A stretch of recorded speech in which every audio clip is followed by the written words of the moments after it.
Yan. Ito ano palang design na to? Para sa mga video to? Oo. So, yan, kami ano yan, special design kasi Ipakita mo dong.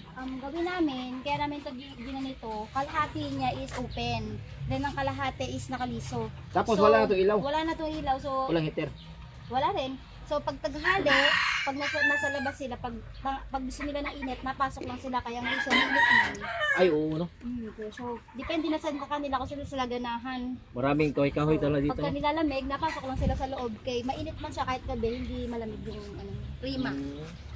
Ganun pala. Ang ganda lugar eh. Yun yung kuhan yun. Pakita natin yung Itong puti. brother.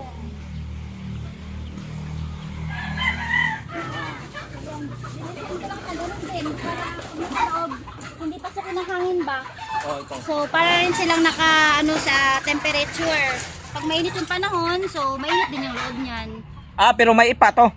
Nilalagyan Lagyan ng na ipa. ipa. Kasi wala na siyang laman, kaya nilinis. Pero may ipa siya pang dagdag sa heat temperature. Ganun pala. Ang ganda talaga ng lugar ni Madam. Iba pa yung tag 20 hectares at 10 hectares ha. Sa akin is 2 hektarya lang yung kaya ko.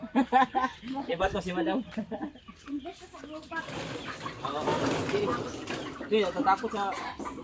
Ipakita mo yung items dong. Tama. Mustags. Apo na, para Mustags madala to sa yan, kuwan. bata pa yan. May meeting pa to si Madam. Baka, kuhan, naikog na ta.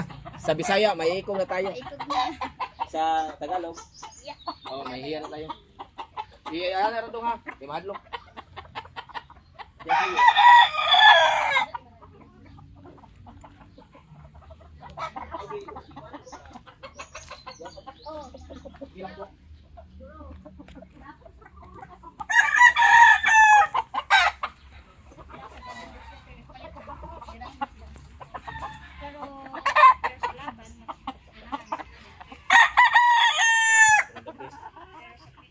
Pero ang the best guys si Golden Girl plus White Kills to. Si Ma'am.